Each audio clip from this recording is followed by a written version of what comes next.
प्रविश्य मम वाचमिमां सुप्तां सङ्गीतयत्यखिलशक्तिधरस्वधाम्यांश्च प्राणान् नमो भगवते पुरुषाय तुभ्यम् जयत्यजोखण्डगुणोरुमण्डलः सदोदितो ज्ञानमरीचिमाली स्वभक्तहार्दोच्चतमो निहन्ता व्यासावतारो हरिरात्मभास्करः जयत्यजो अक्षीणसुखात्मबिम्बः स्वैश्वर्यकान्तिप्रततः सदोदितः स्वभक्तसन्तापतुरिष्टहन्ता रामावतारो हरिरीशचन्द्रमाः जयत्यसङ्ख्योरुबलाम्बुपूरो गुणोच्चरत्नाकर आत्मवैभवः सदा सदात्मज्ञनदीभिराप्यः कृष्णावतारो हरिरेकसागरः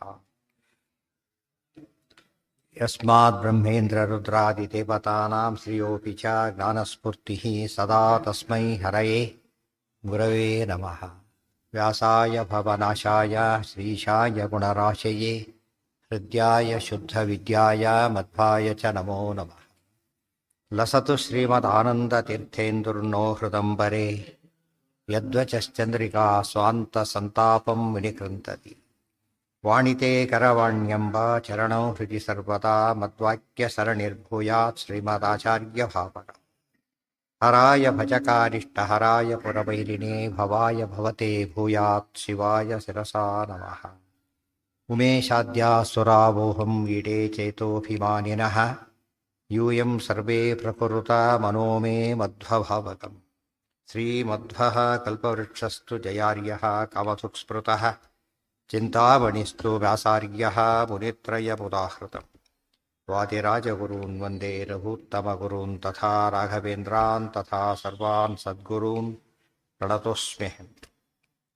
पूज्याय राघवेन्द्राय सत्यधर्मरताय च भजतां कल्पवृक्षाय नमतां कामधेनवे पृथ्वीमण्डलमध्यस्थाः पूर्णबोधमतानुगाः वैष्णवा विष्णुहृदयाः तान्नमस्ये गुरून् मम।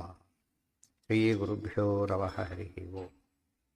नारायणाय परिपूर्णगुणार्णवाय विश्वोदयस्थितिलयोन्नियतिप्रदाय ज्ञानप्रदाय विबुधासुरसौख्यदुःखसत्कारणाय वितताय नमो नमस्ते।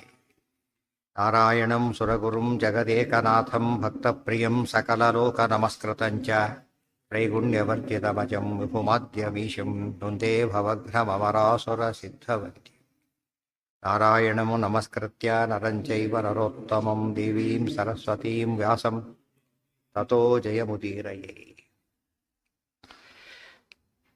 ಏನಾಯ್ತೀಗ? ನೀಲೋಗ್ನಿರಾಸೀತ್ ಕಮಲೋದ್ಭವೋತ್ಥಃ ಕಾಮಃ ಪುನಃ ಶ್ರೀರಮಣಾದ್ರಮಾಯಾಂ ಪ್ರದ್ಯುಮ್ನ ನಾಮ ಅಭವದೇವ ಮೀಶಾತ್ ಸಸ್ಕಂದತಾಮಾಪ ಸಚಕ್ರತಾಂಚ. ನೀಲ ಅಗ್ನಿ ಅವತಾರ, ಅಗ್ನಿ ಮೂಲರೂಪ ನೀಲ ಅವತಾರ. ಕಮಲೋದ್ಭವೋತ್ಥಃ ಮೊದಲು ಹುಟ್ಟಿದ್ದಲ್ಲಿ ಮುಖಾದಿಂದ್ರಶ್ಚಾಗ್ನಿಶ್ಚ ಬ್ರಹ್ಮದೇವರಿಂದ ಹುಟ್ಟಿರೋದು ಮೊದಲು, ಅದಕ್ಕೇನೆ ಕಮಲೋದ್ಭವೋತ್ಥಃ. ಕಾಮ ಪುನಃ ಶ್ರೀರಮಣಾದ್ರಮಾಯ, ಈ ಕಾಮ ಪುನಃ ಮತ್ತೆ ಹುಟ್ಟಿದ. ಯಾಕೆ? ಶ್ರೀರಮಣಾತ್ ರಮಾಯ, ಶ್ರೀರಮಣನಿಂದ ರಮೆಯಲ್ಲಿ ಮತ್ತೆ ಹುಟ್ಟಿದ. ಮನೋಜ, ಮನಸ್ಸಿನಿಂದ ಹುಟ್ಟಿದ್ದಕ್ಕೆ ಅವ್ರಿಗೆ ಏನಂತ ಹೆಸರಿದೆ? ಮನೋಜ ಅಂತ ಅವ್ರ ಹೆಸರು. ಶ್ರೀರಮಣಾದ್ರಮಾಯ, ಇದು ಮೂಲ ರೂಪ. ಒಂದು ಕಡೆ ಹುಟ್ಟಿದ್ದು ಬ್ರಹ್ಮದೇವರಿಂದ, ಆಮೇಲೆ ಕಾಮನಾಗಿ, ಆಮೇಲೆ ಪ್ರದ್ಯುಮ್ನ ನಾಮ ಭವದೇವ ಮೀಶಾತ್. ಅನಂತರ ಪ್ರದ್ಯುಮ್ನ ನಾಮಕರ ಅವತಾರವನ್ನು ಮಾಡಿದ. ಮುಂದೆ ಒಂದು ಮುಂದಾಯಿತು. ಅದಕ್ಕೆ ಹೆಸರು ಏನಂತ ಹೆಸರು? ಪ್ರದ್ಯುಮ್ನ ಅಂತ ಹೆಸರು. ಪ್ರದ್ಯುಮ್ನ ಆವೇಶ. ಅವು ಈಶಾತ್ ಸ್ಕಂದತಾಮಾಪ, ರುದ್ರದೇವರಿಂದ ಸ್ಕಂದ ಸುಬ್ರಹ್ಮಣ್ಯನಾಗಿ ಹುಟ್ಟಿದ. ಸುಬ್ರಹ್ಮಣ್ಯ ಕಾಮನ ಅವತಾರ. ಭಾಳ ನನಗೆ ಗೊತ್ತಿಲ್ಲ ಅದು. ಕಾಮನ ಅವತಾರ ಸುಬ್ರಹ್ಮಣ್ಯ ಅಂದರೆ ಕಾಮ ಅಂತ ಅರ್ಥ. ಇಂದ್ರ ಕಾಮರು ಸಮ, ಆ ಗುಂಪಿಗೆ ಬರ್ತಕ್ಕಂಥ ದೇವತೆ ಅಂತ. ಸುಬ್ರಹ್ಮಣ್ಯ ಸರ್ಪ ಅಂತ ಅಷ್ಟೇ ಜನ ತಿಳ್ಕೊಂಡಿರೋದು. ಮೂಲತಃ ಯಾರವರು? ಕಾಮ. ಸುಬ್ರಹ್ಮಣ್ಯ ಸ್ಕಂದತಾಮಾಪ ಸಚಕ್ರತಾಂಚ, ಚಕ್ರಾಭಿಮಾನಿ ದೇವತೆ ಆತ. ಚಕ್ರಾಭಿಮಾನಿ ದೇವತೆ ಕೂಡ ಕಾಮ. ವಿಶೇಷಾಂಶವನ್ನು ಹೇಳ್ತಾರೆ. ನೀಲೋಗ್ನಿರಾಸೀತ್ ಕಮಲ ಉದ್ಭವೋತ್ಥಃ ಕಾಮಃ ಪುನಃ ಶ್ರೀರಮಣಾದ್ರಮಾಯಾಂ ಪ್ರದ್ಯುಮ್ನ ನಾಮ ಅಭವದೇವ ಮೀಶಾತ್ ಸಸ್ಕಂದತಾಮಾಪ ಸಚಕ್ರತಾಂಚ. ಪೂರ್ವಂ ಹರೇಶ್ಚಕ್ರಮಬುದ್ಧಿ ದುರ್ಗಾ ತಮಸ್ಥಿತಾ ಶ್ರೀರಿತಿ ಯಾಂ ವದಂತಿ ಸತ್ವಾತ್ಮಿಕಾ ಶಂಖ ಮಥೋ ರಜಸ್ಥ ಪೂರ್ಣಾಮಿಕಾ ಪದ್ಮಮಭೂದ್ಧರೇರ್ಹಿ. ಪೂರ್ವಂ ಹರೇಶ್ಚಕ್ರಂ ಹರೇಃ ಚಕ್ರಂ ಅಭೂತ್ ಹಿ ದುರ್ಗಾ ತಮಸ್ಥಿತಾ ಶ್ರೀಹಿ ಇತಿ ಯಾಂ ವದಂತಿ. ಸತ್ವಾತ್ಮಿಕಾ ಶಂಖಂ ಸತ್ವಾತ್ಮಿಕಾ ಶಂಖಂ ಅಥೋ ರಜಸ್ಥಾ ಭೂಃ ನಾಮಿಕಾ ಪದ್ಮಂ ಭೂರ್ನಾಮಿಕಾ ಪದ್ಮಂ ಅಭೂತ್ ಹರೇರ್ಹಿ ಪದ್ಮಂ ಅಭೂತ್ ಹರೇರ್ಹಿ. ಏನಾಯ್ತು ಇಲ್ಲಿಗ? ಚಕ್ರಕ್ಕೆ ಕಾಮ ಅಭಿಮಾನಿ ದೇವತೆ ಅಂತ ಹೇಳಿದ್ರು. ಮತ್ತೆ ಹೇಳ್ತಾರೆ ಇದು ಮುಖ್ಯಾಭಿಮಾನಿ ದೇವತೆ ಅಲ್ಲ, ಅವಾಂತರಾಭಿಮಾನಿ ದೇವತೆ. ಮುಖ್ಯಾಭಿಮಾನಿ ದೇವತೆ ಯಾರು ಅಂದರೆ ಪೂರ್ವಂ ಹರೇಶ್ ಚಕ್ರ ಮಭೂತಿ ದುರ್ಗಾ. ದುರ್ಗಾದೇವಿನೇ ಮುಖ್ಯ ಅಭಿಮಾನಿ ದೇವತೆ ಚಕ್ರಕ್ಕೆ ಅವರೇ. ದುರ್ಗಾ ರೂಪ ಏನದು? ತಮೋಗುಣದ ತಮಸ್ಥಿತ. ತಮಸ್ಥಿತ ಅಂದ್ರೇನು? ತಮೋಗುಣದ ಅಭಿಮಾನಿ ದೇವತೆ ಅಂತ ಅರ್ಥ. ತಮೋಗುಣದ ಅಭಿಮಾನಿ ದೇವತೆಯಾಗಿ ದುರ್ಗಾದೇವಿ ಇದ್ದಾರೆ. ಅದಕ್ಕೆ ದುರ್ಗಾದೇವಿಯ ಬಣ್ಣ ಎಂಥದ್ದು? ಕಪ್ಪು. ಕಪ್ಪು ಬಣ್ಣ. ಚಕ್ರ ಉಕ್ಕಿಂದ ಮಾಡಿರ್ತಾರೆ, ಉಕ್ಕಿಂದ ಮಾಡ್ತಾರೆ ಚಕ್ರ. ಚಕ್ರ ಯಾವುದರಿಂದ ಯಾವ ಕಲರ್ ಅದು? ಕಪ್ಪು. ಗೊತ್ತಾಯ್ತು? ಅದು ತಕ್ಕಂತೆ ಮ್ಯಾಚಿಂಗ್ ಆಗಿರೋದು. ಆ ದೃಷ್ಟಿಯಿಂದ ತಮಸ್ಥಿತ ಶ್ರೀರೀತಿ ಯಾಂ ವದಂತಿ. ಲಕ್ಷ್ಮೀ ರೂಪ ಶ್ರೀರೂಪ ಬಿಳಿ, ಆಮೇಲೆ ಭೂರೂಪ ಕೆಂಪು, ಇದು ಕಪ್ಪು. ರಜಸ್ಸು ಕೆಂಪು, ಗೊತ್ತಾಯ್ತಾ? ಇದು ಕಪ್ಪು, ಯಾವುದು ತಮಸ್ಸು. ಆಮೇಲೆ ಸತ್ವ ಅಂಬೋದು ಬಿಳಿ. ಅದಕ್ಕೋಸ್ಕರ ಮೂರು ರೂಪ ಶ್ರೀ ಭೂರೂಪ ದುರ್ಗಾ, ಮೂರು ರೂಪದಲ್ಲಿ ಮಹಾಲಕ್ಷ್ಮಿಯಿಂದ ಶ್ರೀರೀತಿ ಯಾಂ ವದಂತಿ. ಆ ಮಹಾಲಕ್ಷ್ಮಿನೇ ಸತ್ವಾತ್ಮಿಕಾ. ಸತ್ವಾಭಿಮಾನಿ ರೂಪ ಯಾವುದು? ಶ್ರೀ. ಶಂಖಂ ಶಂಖಾಭಿಮಾನಿ ದೇವತೆ. ಮುಖ್ಯ ಶಂಖಾಭಿಮಾನಿ ದೇವತೆ ಯಾರು? ಶ್ರೀದೇವಿ. ಅದು ದುರ್ಗಾದೇವಿ ಚಕ್ರಕ್ಕೆ, ಶಂಖಕ್ಕೆ ಶ್ರೀದೇವಿ. ರಜಸ್ಥಾ ಭೂರ್ನಾಮಿಕಾ. ರಜಗುಣಕ್ಕೆ ಅಭಿಮಾನಿ ದೇವತೆ ಯಾರು? ಭೂರ್ನಾಮಿಕಾ. ಪದ್ಮಂ ಅಭೂದ್ಧರೇರ್ಹಿ. ಮತ್ತು ಜೊತೆ ರೀತಿಯೇ ಮುಂದೆ ಹೇಳ್ತಾರೆ ಭೂರ್ನಾಮಿಕಾ ಪದ್ಮಂ. ಪದ್ಮಾಭಿಮಾನಿ ದೇವತೆ ಶಂಖ ಚಕ್ರ ಪದ್ಮ. ಪದ್ಮಾಭಿಮಾನಿ ದೇವತೆ ಯಾರು? ಭೂರೂಪದ ಮಹಾಲಕ್ಷ್ಮಿ. ಶ್ರೀರೂಪದ ಮಹಾಲಕ್ಷ್ಮಿ ಶಂಖ, ಭೂರೂಪದ ಮಹಾಲಕ್ಷ್ಮಿ ಪದ್ಮ, ದುರ್ಗಾರೂಪದ ಮಹಾಲಕ್ಷ್ಮಿ ಚಕ್ರ. ಎಷ್ಟೆಲ್ಲ ಅಂಶ ಹೇಳಿದೆ. ಅದೆಲ್ಲ ನೋಡಿದಾಗ ಆದಿಗಳನ್ನು ನೋಡ್ತಾ ಧ್ಯೇಯಸ್ತಥಾ ಸವಿತೃಮಂಡಲ ಮಧ್ಯವರ್ತಿ ನಾರಾಯಣ ಸರಸಿಜಾಸನ ಸನ್ನಿವಿಷ್ಟ. ಆಮೇಲೆ ಕೇಯೂರವಾನ್ ಮಕರಕುಂಡಲವಾನ್ ಕಿರೀಟಿ ಹಾರಿ ಹಿರಣ್ಮಯೋಪು ಧೃತ ಶಂಖ ಚಕ್ರ. ಧೃತ ಶಂಖ ಚಕ್ರ ಅಂತ ಹೇಳಿದರೆ ಶಂಖ ಹಿಡ್ಕೊಂಡಿದ್ದಾನೆ ಅಲ್ಲ, ಶ್ರೀರೂಪ ಮತ್ತು ಮಹಾಲಕ್ಷ್ಮಿ ದುರ್ಗಾರೂಪ ಮಹಾಲಕ್ಷ್ಮಿಯನ್ನು ಕೈಲಿ ಹಿಡ್ಕೊಂಡಿದ್ದಾನೆ ಅಂದರೆ ಲಕ್ಷ್ಮೀಪತಿ ಅಂತ ಅರ್ಥ. ಗೊತ್ತಾಯ್ತಾ? ಆ ಸಿಂಬಲ್ ಆ ಚಕ್ರ ಅಂದರೆ ದುರ್ಗಾದೇವಿ, ಶಂಖ ಅಂದರೆ ಶ್ರೀದೇವಿ. ಧೃತ ಶಂಖ ಚಕ್ರ ಗಾಯತ್ರಿ ಮಂತ್ರದಲ್ಲಿ ಹಾಗೆ ಧ್ಯಾನ ಮಾಡಬೇಕು. ಅದು ಆಯುಧಗಳು ನೆನಪಾದ ತಕ್ಷಣ ಅಭಿಮಾನಿ ದೇವತೆ ನೆನಪಾಗಬೇಕು. ಆಗ ಅದು ಸರಿಯಾದ ಚಿಂತನೆ. ಇಲ್ದರ ಧ್ಯಾನ ಸರಿ ಧ್ಯಾನ ಆಗೋದಿಲ್ಲ. ಚಕ್ರ ಹಿಡ್ಕೊಂಡ ತಕ್ಷಣ ಇದಾಗ್ಬಿಡ್ತಾರೆ. ಹಾಗಿದ್ರೆ ಫ್ಯಾನ್ಸಿ ಡ್ರೆಸ್ ಆಗುತ್ತಷ್ಟೆ. ಚಕ್ರ ದುರ್ಗಾದೇವಿ ಚಕ್ರ ಆಗಿದ್ದಾಗ ಅದು ಮಹತ್ವ ಬರುತ್ತೆ. ಅದು ಸಾಕ್ಷಾತ್ ಮಹಾಲಕ್ಷ್ಮಿನೇ ದುರ್ಗಾದೇವಿ. ತತ್ವಾತ್ಮಿಕಾ ಶಂಖಂ ಅಥೋ ರಜಸ್ಥ ಭೂರ್ನಾಮಿಕಾ ಪದ್ಮಮಭೂತ್. ಪದ್ಮ ಕಮಲ ಸಾಮಾನ್ಯ ಯಾವ ಬಣ್ಣ ಅಂತಾರೆ? ಕಮಲ ಅಂದ ತಕ್ಷಣ ಕೆಂಪು ಕಮಲ ಅಂತಾನೆ. ಬಳೆ ಬಣ್ಣದ ಕಮಲ ಇದೆ ಇಲ್ಲ ಅಂತಲ್ಲ, ಬಟ್ ಸಾಮಾನ್ಯ ಕಮಲ ಅಂದ ತಕ್ಷಣ ಕೆಂಪು ಕಮಲ ಅಂತಾನೆ ಅರ್ಥ. ಅದಕ್ಕಾಗಿ ಪದ್ಮಮಭೂದ್ಧರೇರ್ಹಿ. ಇದಿಷ್ಟು ಕೂಡ ಶಂಖ ಚಕ್ರ ಪದ್ಮ ಆಯ್ತು. ಇನ್ನು ಗದಾ ಹೇಳಿಲ್ಲ, ಈಗ ಹೇಳ್ತಾರೆ. ಗದಾ ತೋ ವಾಯುರ್ಬಲ ಸಂವಿದಾತ್ಮ ಶಾನ್ಗಂಚ ವಿದ್ಯೇತಿ ರಮೈವ ಖಡ್ಗಃ ದುರ್ಗಾತ್ಮಿಕಾ ಸೈವ ಚ ಚರ್ಮ ನಾಮ್ನಿ ಪಂಚಾತ್ಮಕೋ ಮಾರುತ ಏವ ಬಾಣಾಃ. ಗದಾತು ವಾಯು ಬಲ ಸಂವಿದಾತ್ಮ ಶಾರ್ಗಂ ಚ ವಿದ್ಯಾ ಇತಿ ರಮಾ ಏವ ಖಡ್ಗಃ ದುರ್ಗಾತ್ಮಿಕಾ ಸಾ ಏವ ಚ ಚರ್ಮ ನಾಮ್ನಿ ಪದ್ಮ ಪಂಚಾತ್ಮಕಃ ಮಾರುತಃ ಏವ ಬಾಣಾಃ. ಗದಾತು ವಾಯು ಬಲ ಸಂವೇದಾತ್ಮ. ಗದ ಕೌಮೋದಿಕಿ ಗದ. ಅದಕ್ಕೆ ಯಾರು ಅಭಿಮಾನಿ ದೇವತೆ? ಯಾರು ಮುಖ್ಯವಾಗಿ? ವಾಯುದೇವ. ಬರೀ ವಾಯು ಅಂತ ಹೇಳಲಿಲ್ಲ. ಏನಂತ ಹೇಳಿದರು? ಬಲದೇವತೆ. ಯಾತಕ್ಕೆ ಹೇಳಿದರು ಅಂದರೆ ಈ ವಾಯುವೇದಿಕೇನು ವಾಯು ಆಗಬಾರ್ದು, ಪ್ರವಾಯು ಅವರು ಪ್ರವಾಯು. ಅದಕ್ಕೇನೆ ಮುಖ್ಯವಾಯು ಅಂತ ಹೇಳೋದಕ್ಕೋಸ್ಕರ ಬಲ ಸಂವಿದಾತ್ಮ ಹೇಳಿದ್ದಾರೆ. ಸಂಕರ್ಷಣಾಚ್ಚಾಪಿ ಜಯಾತನೂಜಃ ಬಭೂವ ಸಾಕ್ಷಾತ್ ಬಲ ಸಂವೇದಾತ್ಮ ಸೂತ್ರಂ ಸವ. ಬಲ ಸಂವೇದಾತ್ಮ ಸೂತ್ರಂ ಅಂತ ಹೇಳಿದ್ರಿಂದ ಇಲ್ಲಿ ಬಲ ಸಂವೇದಾತ್ಮ ಮುಖ್ಯ ಪ್ರಾಣ ದೇವರೇ ಗದ, ಹೊರತು ಬೇರೆ ಅಲ್ಲ. ಅದಕ್ಕೆ ಅವರ ಆಯುಧ ಏನದು? ಧ್ಯಾಯೇದ್ ಗದಾ ಅಭಯಕರಂ ಅಂತ ಹೇಳ್ಬೇಕಾರೆ ಗದಾ ಅಭಯಕರಂ. ವಾಯುದೇವರ ಕೈಯಲ್ಲಿ ಗದಾ ಇದೆ, ಭೀಮಸೇನ ದೇವರ ಗದಾ, ಹನುಮಂತ ಕೈಯಲ್ಲಿ ಗದಾ ಇದೆ. ಇದು ಅರ್ಥ ಮಾಡ್ಕೊಂಡ್ರೆ ಯಾತಕ್ಕೆ ಅವ್ರು ಹಿಡ್ಕೊಂಡಿರೋದು ಯಾತಕ್ಕೆ ಗದಾನ? ಗದಾಭಿಮಾನಿ ದೇವತೆ ತಾವು ಅಂತ ಹೇಳೋದಕ್ಕೋಸ್ಕರ. ಆದ್ದರಿಂದ ನಾನು ಸ್ವತಂತ್ರ ಅಲ್ಲ, ಪರಮಾತ್ಮ ಗದಾ ತರಿಸ್ತಾನೆ ಬರೋದಿಲ್ಲ. ಏನು ಮಾಡ್ಬೇಕು ಅದಕ್ಕೀಗ? ಚಕ್ರ ತಾನೇ ಬರೋದಿಲ್ಲ, ಶಂಖ ತಾನೇ, ಯಾವುದು ಕೂಡ ತಾನು ಬರೋದಿಲ್ಲ. ಲಕ್ಷ್ಮೀದೇವಿ ಕೂಡ ಯಾರ ಅಧೀನ? ದೇವ್ರು ಪ್ರಯೋಗ ಮಾಡಿದರೆ ಬರಬೇಕು. ಸೊ ಅದು ಭಾರಿ ಶ್ರೇಷ್ಠ. ಆದರೆ ಏನೇ ಅಸ್ವಾತಂತ್ರ್ಯ ಇದೆ ಅದು ಹೇಳೋದು. ಹಿಡ್ಕೊಂಡಿದ್ದಾನೆ ಏನರ್ಥ? ಅವ್ರ ಕೈಲಿದ್ದಾನೆ ಅಂದರೆ ಕೈಲಿದ್ದಾನೆ, ವಶದಲ್ಲಿದ್ದಾನೆ ಅಂತ ಅರ್ಥ. ಇದೆಲ್ಲ ಚಿಂತನೆ ಮಾಡಿದರೆ ಆಗ ಆಯುಧಗಳನ್ನು ನೋಡ್ತಾವೆ. ಎಲ್ಲೆಲ್ಲಿ ಆಯುಧಗಳು ಹೇಳ್ತಾರೋ, ಯಾವ ಮಂತ್ರ ಹೇಳಬೇಕಾದ್ರೂ ಏನಿರುತ್ತಲ್ಲಿ ಧ್ಯಾನ ಶ್ಲೋಕ ಇರುತ್ತೆ. ಧ್ಯಾನ ಶ್ಲೋಕದಲ್ಲಿ ಸಾಮಾನ್ಯವಾಗಿ ಏನು ಹೇಳಿರ್ತಾರೆ? ರೂಪ ಬಣ್ಣದ ಜೊತೆಗೆ ಆಯುಧಗಳು ಹೇಳ್ತಾರೆ. ಕೆಲವು ರೂಪಗಳಿಗೆ ಕೈ ಜ್ಞಾನ ಮುದ್ರೆ, ಅಭಯ ಮುದ್ರೆ ಅದನ್ನು ಹೇಳ್ತಾರೆ. ಆದರೆ ಏನು ಹೇಳಿದಾಗಾಯ್ತು ಈಗ? ಅದು ಆಯುಧಗಳು ನೋಡಿದ ತಕ್ಷಣ ಏನು ಚಿಂತನೆ ಮಾಡಬೇಕಾಗ? ಮೊನ್ನೆ ಆಯುಧ ಪೂಜೆ ಆಯಿತು, ಇವತ್ತು ವಾಹನವೊಮ್ಮೆ ಆಯುಧ ಪೂಜೆ ಮಾಡಿರ್ತಾರೆ. ಎಷ್ಟು ಜನ ಬರೀ ಮೆಕ್ಯಾನಿಕಲಿ ಪೂಜೆ ಮಾಡಿರ್ತಾರೆ, ಅಷ್ಟೇ. ತಪ್ಪದು. ನಿತ್ಯ ಆಯುಧ ಪೂಜೆ ಮಾಡಬೇಕು. ಇನ್ನು ಹೇಳಿದಾರೆ ಬರೀ ಇದಿಲ್ಲ. ನಿತ್ಯದಲ್ಲ ಆಭರಣ ಪೂಜೆ, ಆಯುಧ ಪೂಜೆ, ಮೊದಲು ಪೀಠ ಪೂಜೆ ಆಗಿರುತ್ತೆ, ಆವರಣ ಪೂಜೆ, ಮೂರು ಭಂಗ. ಆಯುಧವೆಲ್ಲ ಜ್ಞಾಪಕ ಆಗುತ್ತೆ. ಟೀಕಾರಾಯರು ಬರೀತಾರೆ ಪದ್ಯಮಾಲದಲ್ಲಿ, ಗೊತ್ತಾಯ್ತಾ? ಚಕ್ರ ದುರ್ಗಾ ಚಕ್ರಾದಿದೇವಿ ಸ್ಯಾತ್ ಪದ್ಯ ಇದೇ ವಾಕ್ಯ ಹಾಗೆ ಅನುವಾದ ಮಾಡಿದ್ದ. ಆ ಚಿಂತನೆ ಮಾಡ್ಕೊಂಡು ದೇವ್ರಿಗೆ ಏನು ಮಾಡಬೇಕು? ಬರೀ ವರ್ಷಕ್ಕೊಮ್ಮೆ ಆಯುಧ ಪೂಜೆ ಆಗಿಬಿಟ್ಟಿದೆ, ತಪ್ಪದು. ನಿತ್ಯದಲ್ಲೂ ಕೂಡ ಆಯುಧ ಪೂಜೆ ಆಗಬೇಕು. ವಿಶೇಷವಾಗಿ ಈಗಾಗಬೇಕು. ವಿಶೇಷವಾಗಿ ಈಗ ಚಿಂತನೆಗೆ ಪ್ರತಿನಿತ್ಯ ಮಾಡಬೇಕದು. ಎಷ್ಟು ಸುಲಭ, ಒಂದು ನಿಮಿಷ ಕೂಡ ಬೇಕಾಗಲ್ಲ ಅದಕ್ಕೆಲ್ಲ. ಪರಿಸ್ಥಿತಿ ಸರಿಯಾಗಿದ್ದರೆ ಪಟ ಪಟ ಮುಂದಕ್ಕೆ ಹೋಗ್ತಾ ಇರ್ತದೆ. ಗದಾತೋವಾಯುರ್ ಬಲ ಸಂವಿದಾತ್ಮ ಶಾರ್ಗಂಚ ವಿದ್ಯೇತಿ ರಮೈವ ಖಡ್ಗ. ಶಾರ್ಗಂಚ ವಿದ್ಯಾ ಅಂದರೆ ಸರಸ್ವತಿ ಭಾರತಿ. ಅವ್ರು ಯಾವುದಕ್ಕೆ? ಶಾರ್ಗ ಧನುಸ್ಸು, ಶಾರ್ಗ ಅಭಿಮಾನ ದೇವತೆಗಳು ಶಾರ್ಗಂತಕ್ಕೆ ಅವರು. ರಮೈವ ಖಡ್ಗ, ಖಡ್ಗಕ್ಕೆ ಏನಂತ ಹೆಸರು? ಅದು ಶೃಂಗದಿಂದ ಮಾಡಿದ್ದರಿಂದ ಶಾರ್ಗ ಅಂತ ಹೆಸರು. ಶೃಂಗ ಅಂದರೆ ಕೋಡಿನಿಂದ ಮಾಡಿದ್ದು. ಅದು ಹೊರಗಿನ ಆಕೃತಿ, ಒಳಗೆ ಸಾಕ್ಷಾತ್ ಇದು ಸರಸ್ವತಿ ಭಾರತಿ. ಶಾರ್ಗಂಚ ವಿದ್ಯೇತಿ ರಮೈವ ಖಡ್ಗ. ರಮೈವ ಖಡ್ಗ, ರಮಾದೇವಿನೇ ಕೈಲಿ ಖಡ್ಗ. ನಂದಕ ಅಭಿಮಾನಿ ದೇವತೆ ರಮಾರೂಪದ ಮಹಾಲಕ್ಷ್ಮಿ. ಶ್ರೀ ಭೂ ದುರ್ಗಾ, ಈಗ ರಮಾ ಇಂದ ಸರಿಯಾಗಿ ಅರ್ಥ ಮಾಡಿಕೊಂಡ್ರೆ ಪ್ರಜ್ಞೋತಿಕೆ ಅಭಿಮಾನಿ ದೇವತೆ ಖಡ್ಗದಿಂದ ಹೊಡಿತಾರೆ ಅಂತ ಹೇಳಿದ್ರೆ ಏನರ್ಥ? ರಮಾದೇವಿ ಮೂಲಕ ಸಂಹಾರ ಮಾಡಿಸ್ತಾರೆ ಅಂತ. ರಮೈವ ಖಡ್ಗ ದುರ್ಗಾತ್ಮಿಕ ಸೈವ ಚ ಚರ್ಮ ನಾಮನಿ. ಮತ್ತಿನ್ನೊಂದು ಚರ್ಮ ಅಂದ್ರೆ ಗುರಾಣಿ. ಗುರಾಣಿ ಯಾರು ಅಂದ್ರೆ ದುರ್ಗಾದೇವಿ. ಮತ್ತೆ ದುರ್ಗಾದೇವಿ ಗುರಾಣಿ ಆದ್ದರಿಂದ ಶತ್ರುಗಳು ಬರದಂತೆ ರಕ್ಷಣೆ ಕೊಡ್ತಾರೆ. ಅಡ್ಡ ಹಿಡಿಯೋದು ಯಾತಕ್ಕಂದ್ರೆ ನಮಗೆ ಬಿಡದಿರೋದಕ್ಕೋಸ್ಕರ. ಆಪತ್ತಿನಿಂದ ಪರಿಹಾರ ಮಾಡ್ತಾರೆ. ಶತ್ರುಗಳ ಸಂಹಾರ ಚಕ್ರ ರೂಪದಿಂದ ಸಂಹಾರ ಮಾಡ್ತಾರೆ. ಚರ್ಮ ರೂಪದಿಂದ ಅಡ್ಡ ಹಿಡಿತಾರೆ. ಅನಿಷ್ಟ ನಿವೃತ್ತಿ, ಅನಿಷ್ಟ ಪರಿಹಾರ ಎರಡನ್ನೂ ಮಾಡೋದ್ರಿಂದ ಅವ್ರ ಚಿಂತನೆ ಸರಿಯಾಗಿ ಮಾಡಬೇಕು.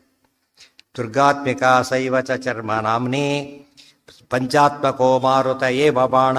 ಶಾರಂಗ ಆಯ್ತು. ಈಗ ಬಾಣ ಯಾರು ಅಂದರೆ ವಾಯುದೇವರು. ಸಾಮಾನ್ಯ 5 ಬಾಣ ಇಟ್ಟಿರ್ತಾರೆ. ಪ್ರಾಣ ಅಪಾನ ವ್ಯಾನ ಉದಾನ ಸಮಾನ 5 ರೂಪದ ಬಾಣ ಪ್ರಾಯದೇವರು. ಬಾಣಕ್ಕೆ ಅಭಿಮಾನಿ ದೇವತೆಗಳು. ರಾಮದೇವರು ಬಾಣ ಅಂದರೆ ಏನರ್ಥ? ವಾಯುದೇವರು ಅಂತ. ಬಾಣ ಕಳಿಸಿದ್ರು, ಬಾಣ ಹೊಡೆದ್ರು ಏನರ್ಥ? ಆ ವಾಯಿಸಿದ ಪ್ರಸಂಗ ಬಂತು. ಬಾಣ ಬಿಟ್ಟರು ರಾಮದೇವರು. ಯಾರು ಅದನ್ನು ಮಾಡ್ಲಿಕ್ಕೆ? ವಾಯುದೇವರು ಅವರು. ಆದ್ದರಿಂದ ಎಲ್ಲ ತಲೆಬಾಗಿಬಿಟ್ರು. ಪರಮದೇವರವರ ಸಮ ಆದ್ದರಿಂದ ಅವರು ಇದು ಮಾಡ್ಲಿಕ್ಕೆ ಹೋಗಲಿಲ್ಲ. ಬಿಟ್ಟಿದ್ದಾರು ದೇವರ, ಆದ್ದರಿಂದ ಅದು ದೊಡ್ಡದಾಯಿತು. ಎಲ್ಲ ಕಡೆ ಚಿಂತನೆ ಮಾಡ್ತಾ ಇರಬೇಕಾದ್ರೆ ವಾಲಿಗೆ ಬಾಣದಿಂದ ಹೊಡೆದ್ರು. ರಾಮ ಬಾಣ ಅಂತಲೇ ಹೆಸರು. ಬ್ರಹ್ಮಾಸ್ತ್ರಕ್ಕಿಂತ ದೊಡ್ಡದು ಯಾವುದು? ರಾಮ ಬಾಣ. ರಾಮ ಅಂದರೆ ನಾರಾಯಣ, ಬಾಣ ಅಂದರೆ ವಾಯುದೇವ, ಹರಿವಾಯು. ರಾಮದೇವರ ಕೈಯಲ್ಲಿ ಬಾಣ ಇದೆ ಅಂತೇಳಿ ವಾಯುದೇವರಿದ್ದಾರೆ. ರಾಮದೇವ ಚಿತ್ರ ನೋಡ್ತೀವಲ್ಲ, ಈ ಕಡೆ ಧನಸ್ಸು, ಈ ಕಡೆ ಬಾಣ ಇರುತ್ತೆ. ಸುಮ್ಮನೆ ಅವನು ನೋಡಿಬಿಟ್ರೆ ಅದು ಉಪಾಸನೆ ಅಲ್ಲ. ಅಸದ್ ಉಪಾಸನೆ ಆ್ಯಕ್ಚುಲಿ ಅದು. ಅದಕ್ಕೆ ಜಡ ಪದಾರ್ಥ ಅಷ್ಟೇ ಅವೆಲ್ಲ ಕೂಡ. ಜಡ ಪದಾರ್ಥ ಕೈಲಿದೆ ಅಂತ ಕೇಳ್ತಾರೆ. ಈ ಚೇರು ಇದೆ, ದೊಡ್ಡದ್ರ ಚೇರ್ ಹಾಕಿರ್ತಾರೆ. ಈ ಚೇರ್ ಅಷ್ಟು ಯಾರು ಬೇಕಾದ್ರೂ ಕೊಡ್ಬೋದು, ಬಟ್ ಅಲ್ಲಿ ಕೊಡಾಗಿಲ್ಲ. ಯಾರಿಗೆ ಹಾಕಿದ್ದಾರೆ ಅಂದ್ರೆ ಈಗ ಇಂಥವ್ರು ಕೊಡಬೇಕು ಅಂತ ಅವರೇ ಕೊಡಬೇಕು, ಬೇರೆಯವ್ರು ಕೊಡಾಗಿಲ್ಲ. ತಿಳಿತಿಲ್ಲ. ಆ ರೀತಿ ಅಭಿಮಾನಿ ಲೆಕ್ಕ ಇಟ್ಕೊಂಡು ಚೇರ್ ಅಂತ ಕರೀತಾರೆ. ಅಭಿಮಾನಿ ಲೆಕ್ಕ ಇಟ್ಕೊಂಡು ಸೀಟ್ ಸಿಗಲಿಲ್ಲ ಅಂದರೆ, ಕಾಲೇಜ್ ಸೀಟ್ ಸಿಗಲಿಲ್ಲ ಅಂದರು ತಕ್ಷಣ ಏನು ಮಾಡಿದೆ ಅವನು? ಮನೆಯಿಂದ ತಂದಾಕೋತೀನಿ ನಾನು ಚೇರು ಅಂತ ಕೇಳಿದರೆ, ಆ ಸೀಟ್ ಅಂದರೆ ಅದಲ್ಲ, ಆ ಸೀಟ್ ಅಲ್ಲ. ಮತ್ತೆ ನೋಡ್ತಾರೆ ಅಷ್ಟೇ ದೊಡ್ಡ ಹಾಲ್ ಇರುತ್ತೆ, ಅರ್ಧಕ್ಕರ್ಧ ಸೇರ್ಬೇಕು, ಅರ್ಧ ಖಾಲಿ ಇರುತ್ತೆ. ಇಷ್ಟೊಂದು ಖಾಲಿ ಸೀಟ್ ಇಲ್ಲ ಅಂತ ಹೇಳ್ಬಿಟ್ರಲ್ಲ ಅಂತ ಕೇಳಿದರೆ ಆ ಅರ್ಥ ಅಲ್ಲೇ ಇಲ್ಲ ಅದಕ್ಕೆ. ಆ ಸೀಟ್ ಎಂಬುದಕ್ಕೆ ಅರ್ಥನೇ ಬೇರೆ. ಇದೆಲ್ಲ ಲೋಕದ ವ್ಯವಹಾರ ಇರೋದೇ ಹಾಗೆ. ಜನ ಶಾಸ್ತ್ರ ಬಂದ ಮಾತ್ರ ಅದನ್ನು ವಾಪಸ್ ಹೋಗ್ಬಿಡ್ತಾರೆ. ಇಲ್ಲಿ ಅರ್ಥ ಮಾಡ್ಕೋತಾರೆ, ಅಲ್ಲಿ ಅನರ್ಥ ಮಾಡ್ಕೋತಾರೆ. ಹಾಗೆ ಮಾಡಬಾರ್ದು. ದುರ್ಗಾತ್ಮಿಕ ಶೈವಚ ಚರ್ಮ ನಾಮ್ನಿ. ಮೂಲ ದುರ್ಗ ಮಹಾಲಕ್ಷ್ಮಿನೇ, ಪಾರ್ವತಿ ಅಲ್ಲ. ಆಮೇಲೆ ಪಾರ್ವತಿ. ಮೂಲ ದುರ್ಗ ಸಾಕ್ಷಾತ್ ಮಹಾಲಕ್ಷ್ಮಿನೇ. ತುಂಬ ಜನಕ್ಕೆ ಅದು ಕನ್ಫ್ಯೂಸ್ ಮಾಡ್ಕೊಂಡ್ಬಿಟ್ಟು ದುರ್ಗಾ ಅಂದ ತಕ್ಷಣವೇ ಪಾರ್ವತಿ ಅಂತ ತಿಳ್ಕೊಂಡ್ಬಿಡ್ತಾರೆ. ದುರ್ಗಾಷ್ಟಮಿ, ಮೊನ್ನೆ ದುರ್ಗಾಷ್ಟಮಿ ಅಂದ್ರೆ ಏನು? ಅಷ್ಟಮಿನೇ ದುರ್ಗಾವತಾರ ಆಗಿತ್ತು. ಕೃಷ್ಣಾವತಾರ ಸ್ವಲ್ಪ ಹೊತ್ತಿಗೆ ದುರ್ಗಾವತಾರ ಆಯಿತು. ಇಬ್ಬರದು ಅಷ್ಟಮಿನೇ. ಅದಕ್ಕೆ ದುರ್ಗಾಷ್ಟಮಿ ಅಂತ ಪ್ರತಿ ತೆರೆದ್ರೆ ದುರ್ಗಾಷ್ಟಮಿ ಬರುತ್ತೆ. ಕೃಷ್ಣ ಪಕ್ಷದ ಅಷ್ಟಮಿ ಎಲ್ಲ ಇದು ಶುಕ್ಲ ಪಕ್ಷದ ಅಷ್ಟಮಿ ವಿಶೇಷ. ಇದು ಸಾಮಾನ್ಯವಾಗಿ ಅದು ಅಷ್ಟಮಿ ದುರ್ಗಾಷ್ಟಮಿ ಅಂತಲೇ ಪ್ರಸಿದ್ಧ. ಅದೇ ಅಲ್ಲಿ ಸಾಕ್ಷಾತ್ ಮಹಾಲಕ್ಷ್ಮಿ ಆರಾಧನೆಯ ದಿವಸ. ನವರಾತ್ರಿ ಪೂರ್ತಿ ಆತಕ್ಕದ್ದು ನವರಾತ್ರಿ. ರಾತ್ರಿ ಅಂದರೆ ಏನು? ರಾತ್ರಿನೇ. ನವರಾತ್ರಿ ಅಂತ ಯಾಕೆ ಕರೀತಾರೆ ಹಬ್ಬನ ಅಂತ ಕೇಳಿದರೆ, ಇದು ಚಾತುರ್ಮಾಸ್ಯದಲ್ಲಿ ಬಂದಿರೋದು. ಚಾತುರ್ಮಾಸ್ಯಕ್ಕೆ ಹಗಲು ಕೂಡ ಏನದು 4 ತಿಂಗಳು ರಾತ್ರಿನೇ. ಚಾತುರ್ಮಾಸ್ಯ ಅಂದ್ರೆ ರಾತ್ರಿ. ಅದು ನವರಾತ್ರಿ ಹಬ್ಬ. ಮಾಡೋದು ಹಗಲು ಮಾಡಿದರೂ ಕೂಡ ಕರೆಯೋದು ಏನಂತದನ್ನ ನವರಾತ್ರಿ ಅಂತ ಕರೀತಾರೆ. ಇದು ಒಂದಕ್ಕೆ ಹೆಸರಿರೋದು ಆ ರೀತಿಯಲ್ಲಿ ನವರಾತ್ರಿ ಹಬ್ಬ. ನವದುರ್ಗಾ ಅಂತ ಹೆಸರಿಲ್ಲ. ಮಹಾಲಕ್ಷ್ಮಿಯ ರೂಪಗಳು. ರಾತ್ರಿ ಅಭಿಮಾನ ದೇವತೆ ಯಾರು? ದುರ್ಗಾದೇವಿ. ರಾತ್ರಿಯಾಸ್ತು ದೇವತಾ ದುರ್ಗಾ ದುಸ್ವಪ್ನೇ ಸಾ ಪ್ರಪೂಜಿತ. ಇದೆಲ್ಲ ಆಚಾರ್ಯ ಐತರೇಯ ಭಾಷೆಯಲ್ಲಿ ಹೇಳಿದ್ದಾರೆ ಆಗಲೇ. ಅದು ಅರ್ಥ ಮಾಡಿಕೊಂಡ್ರೆ ದುರ್ಗಾದೇವಿ ರಾತ್ರಿ ಅಭಿಮಾನಿ ದೇವತೆ. ದುಸ್ವಪ್ನ ಬಿಡೋದು ರಾತ್ರಿಯಲ್ಲಿ. ಆದ್ದರಿಂದ ದುಸ್ವಪ್ನ ಪರಿಹಾರಕ್ಕೆ ಯಾರು ಚಿಂತನೆ ಮಾಡಬೇಕು? ದುರ್ಗಾರೂಪ ಚಿಂತನೆ ಮಾಡಬೇಕು. ಆಚಾರ್ಯ ಬರೀತಾರೆ ದುರ್ಗಾರೂಪದ ಉಪಾಸನೆ ಇವೇನಾಗುತ್ತೋ ಅದನ್ನು ಮಾಡಿಬಿಟ್ರೆ ಅದು ಅಪಮೃತ್ಯು ಆದರೆ ಪರಿಹಾರ ಆಗೋಗ್ಬಿಡುತ್ತೆ. ಕಾಲಮೃತ್ಯು ಆದರೆ ಸರಿಯಾದ ಮರಣ ಬರುತ್ತೆ, ದುರ್ಮರಣ ಬರೋದಿಲ್ಲ. ಕಾಲಮೃತ್ಯು ಆದರೆ ದುರ್ಮರಣ ಬರೋದಿಲ್ಲ, ಸುಖಮರಣ ಬರುತ್ತೆ. ಅಪಮೃತ್ಯು ಪರಿಹಾರ ಆದ್ದರಿಂದ ಎರಡನೇ ಆಚೆ ಸ್ಪಷ್ಟ ಹೇಳ್ತಾರೆ. ಅವ್ರು ಹೇಳೋ ಸ್ಟೈಲ್ ಭಾರಿ ಶಾರ್ಟ್ ಆಗಿರುತ್ತದೆ, ಮಧ್ಯೆ ಸೇರಿಸ್ಬಿಡ್ತಾರೆ.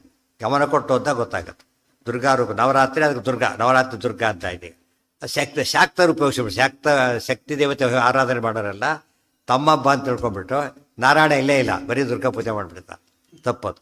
ಪೂರ್ತಿ ದುರ್ಗಾತು ಎಲ್ಲೋದ್ರೂ ನಾರಾಯಣ ಪೂಜೆ ಆಗಲೇಬೇಕು. ರಮಾ ಬ್ರಹ್ಮಾದಯಸ್ತಸ್ಯ ಪರಿವಾರತ ಏವತ್ತು. ಅವರೆಲ್ಲ ಪರಿವಾರದಲ್ಲಿ ಪೂಜಿತರಾಗ್ತಾರೆ ಹೊರತು ಪ್ರಧಾನವಾದ ಪೂಜೆ ಇಲ್ಲ. ಎಲ್ಲ ದೇವತೆಗಳ ಪೂಜೆ ಜನ ಮಾಡ್ತಾರೆ ಇವತ್ತು. ಎಲ್ಲ ಪ್ರಧಾನ ಪೂಜೆನೇ ಮಾಡೋದು. ಗಣೇಶ ಅಂದರೆ ಸರ್ವೋತ್ತಮ, ಸೂರ್ಯ ಸರ್ವೋತ್ತಮ, ದುರ್ಗಾ ಎಲ್ಲ ಅವರವರೇ ಸರ್ವೋತ್ತಮರ. ತಪ್ಪದು. ಇವಳಿದು ನಾನೇ ಸರ್ವೋತ್ತಮ ಹಾಗೆಲ್ಲ ತಿಳ್ಕೊಂಡ್ರೆ ಭಾಳ ತಪ್ಪಾಗುತ್ತೆ. ಸರ್ವೋತ್ತಮ ದೇವರು ಒಬ್ಬನೇನೆ. ಗತಾತು ವಾಯುರು ಯಾವುದೋ ಒಂದು ಸಂಸ್ಥೆಯ ಕೆಲಸ ಏನೇ ನಡೀತಿದ್ರು ಕೂಡ ಆ ಬ್ಯಾನರಲ್ಲಿ ನಡೆಯುತ್ತೆ. ಸೊ ನಾರಾಯಣ ಬ್ಯಾನರ್ ಇದಕ್ಕೆ. ಏನೇ ಚಿಂತನೆ ಮಾಡಿದ್ರೆ ಏನಿರಬೇಕಲ್ಲಿ? ನಾರಾಯಣ ಚಿಂತನೆ ಮಾಡಿ ಮುಂದಿನ ಪ್ರಶ್ನೆ. ಇಲ್ಲೋದ್ರೆ ಇಲ್ಲೇ ಇಲ್ಲ. ಅದು ಹೇಳೋದಕ್ಕೆ ಇದೆಲ್ಲ ತಿಳಿಸಿದರು. ಗತಾತು ವಾಯು ಬಲ ಸಂವೇದಾತ್ಮ ಶಾರ್ಂಗಂಚ ವಿದ್ಯಾಭಿಮಾನಿ ದೇವತೆ ಸರಸ್ವತಿ ಭಾರತೀಯರು. ರಮೈವ ಖಡ್ಗ ದುರ್ಗಾತ್ಮಿಕ ಸೈವಚ ಚರ್ಮ ನಾಮ್ನಿ. ನೋಡಿ, ಬಿಲ್ಲಿಲ್ಲದೆ ಬಾಣ ಹೋಗೋದಿಲ್ಲ ಮುಂದಕ್ಕೆ, ಬಿಲ್ಲಿಲ್ಲದೆ. ಅದೇ ರೀತಿ ಪುಸ್ತಕ ಸರಸ್ವತಿ ಭಾರತೀಯರು. ಜ್ಞಾನ ವಾಯುದೇವರು. ಅದರಿಂದ ತಾನೇ ಜ್ಞಾನ ಬರಬೇಕಂತೀಗ. ಬಟ್ ಮುಖ್ಯವಾದ ಯಾವುದು? ಬರೀ ಬಿಲ್ ಏನಿಲ್ಲ, ಕೋಲಿದ್ದಾಗ ಆಗತ್ತಷ್ಟೇ. ಅದ್ರ ಬಾಣ ಇದ್ದಾಗ ಭಾರಿ ಮಹತ್ವ ಬಂತದ್ದು. ಬರೀ ಇದೆ ಬುಲೆಟೇ ಇಲ್ಲ ಇದ್ರೆ ಹಾಗೆ ಬುಲೆಟ್ ಸತ್ತ ಅಂತಾರೆ, ಇದಕ್ಕೆ ಸತ್ತ ಅಂತ ಕರೆಯೋದಿಲ್ಲ. ಸೊ ವಿದ್ಯಾ ನಮಗೆ ಆಧಾರ. ಪುಸ್ತಕಗಳೆಲ್ಲ ಅದಕ್ಕೆ ಸರಸ್ವತಿ ಪೂಜೆ ಅಂತ ಹೆಸರಾಯಿತು. ಸರಸ್ವತಿ ಅಂದರೆ ಅಧಿಷ್ಠಾನ. ಸರಸ್ವತಿ ಅಧಿಷ್ಠಾನ. ಜ್ಞಾನ ಅಲ್ಲಿರೋದು. ಹಾಲಿನಲ್ಲಿ ಲೋಟದಲ್ಲಿ ಹಾಲಿದೆ, ಅದು ಹಾಲಿದೆ. ಪಾತ್ರೆ ಯಾವುದು? ಅಧಿಷ್ಠಾನ. ಇದು ಅರ್ಥ ಮಾಡಿಕೊಂಡ್ರೆ ಎಲ್ಲ ದೇವತೆಗಳು ಅಧಿಷ್ಠಾನ, ದೇವರೊಳಗಿರ್ತಕ್ಕಂಥ ಅಂತರ್ಯ. ಅದೆಲ್ಲ ಚಿಂತನೆ ಮಾಡಬೇಕು. ಶಾರ್ಂಗಂಚ ವಿದ್ಯೇತಿ ರಮೈವ ಖಡ್ಗ. ಸೊ ಧನುಸ್ಸಿನಿಂದನೇ ಬಾಣ ಪ್ರಯೋಗ ಹೇಗೋ, ಗ್ರಂಥಗಳಿಂದನೇ ಜ್ಞಾನ ಬರಬೇಕು. ಗ್ರಂಥಗಳು ಅಂದರೆ ಶಾಸ್ತ್ರಗಳು, ಆಗಮಗಳಿಂದನೇ ಜ್ಞಾನ ಬರಬೇಕು. ಅದರಿಂದ ಬಂದಾಗ ಅದು ಅಧಿಕೃತ. ಬರೀ ಬಾಣ ಎಸಿತಾನೆ, ಬರೀ ಬಿಲ್ ಎಸಿತಾನೆ, ಪ್ರಯೋಜನ ಇಲ್ಲ. ಬರೀ ಹಣ ಎಸಿತಾನೆ, ಏನಾಯ್ತು? ಅದು ತಡ್ಕೊಂಡು ಹೋಗ್ಬಿಡುತ್ತೆ ಕಡೆ ಇರ್ತೇನೆ. ಈಗ ತಡೆದ್ರೆ ಪಕ್ಕ ತಪ್ಪತ್ತು ಬಿಡುತ್ತೆ. ಬೆದ್ದರೂ ಕೂಡ ಪೆಟ್ಟಾಗಲ್ಲ. ದೂರ ಬಂದಾಗ ವ್ಯಾಲಿ ಹೋಗ್ಬಿಟ್ರೆ ಯಾವ ಬಿಲ್ಲಲ್ಲಿ ಹೊಡಿತಾರೆ, ಅವಾಗ ಏನಾಗುತ್ತದ? ಈ ಬರೀ ಬುಲೆಟ್ ತೊಗೊಂಡಿಸಿರಿ ಏನಾಗುತ್ತೆ ಬುಲೆಟ್ಗೆ? ಅದು ಕ್ಯಾಚ್ ಹೊಡಿಬೋದು ಬೇಕಾದ್ರೆ. ಬಿದ್ದರೂ ಕೂಡ ಪಟ್ಟ ಹಾಯ್ ಅಂತಾರೆ ಅಷ್ಟೇ. ಸತ್ತೋಗಿ ಒಳಗೆ ಹೋಗೋದಿಲ್ಲ, ಅದು ಒಳಗೆ ಹೋಗ್ಲಿಕ್ಕೆ ಸಾಧ್ಯ ಇಲ್ಲ. ಒಳಗೆ ಹೋಗ್ಬೇಕಾದ್ರೆ ಏನಾಗಬೇಕದ? ಇದು ಗನ್ನಲ್ಲಿಟ್ಟೆ ಹೊಡಿಬೇಕು. ಅದೇ ರೀತಿಯಲ್ಲಿ ಇವತ್ತು ವಾಯುದೇವರು ಬಾಣ ಇವರಿದು ದೃಷ್ಟಾಂತ ಅಷ್ಟೇ. ಆದರೆ ವಾಯುದೇವರು ಎಂಥವರು? ಈ ಗ್ರಂಥದ ಮೂಲಕ ಬರ್ತಾರೆ.